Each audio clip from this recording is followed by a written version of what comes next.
Hello बच्चों, let's see the question. It states that two waves are said to be coherent if they have. So हमें बात करना चाहिए इधर coherent concept के ऊपर.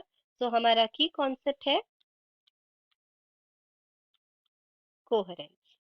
So जब हम coherence की बात करते हैं, so two waves are said to be coherent under certain conditions. क्या क्या condition है?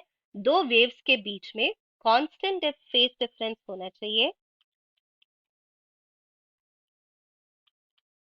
उन दोनों के बीच में सेम फ्रीक्वेंसी होना चाहिए.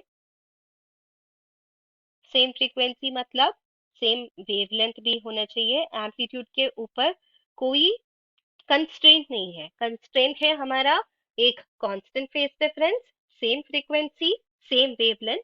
सो two sources are said to be perfectly coherent, यानी कि कोहेरेंट इफ द फ्रीक्वेंसी और wavelength and the waveform of the waves from the given sources are identical and they have a constant phase difference.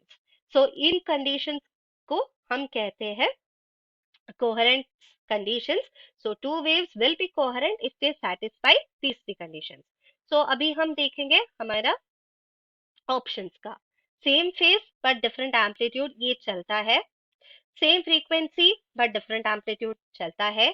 Same frequency, phase and amplitude, different frequency, phase and amplitude. Frequency difference is not a condition.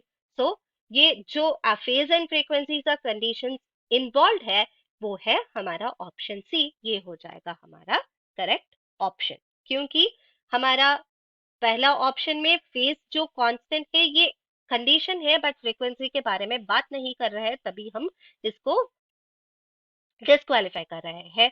So option B में क्या बोल रहे हैं? Same frequency है but different amplitude. Phase के बारे में बात नहीं कर रहे हैं तो हमें इसको भी डिस्क्वालीफाई करना चाहिए. सो करेक्ट ऑप्शन हो जाएगा option C. I hope you will understand. All the best. Thank you.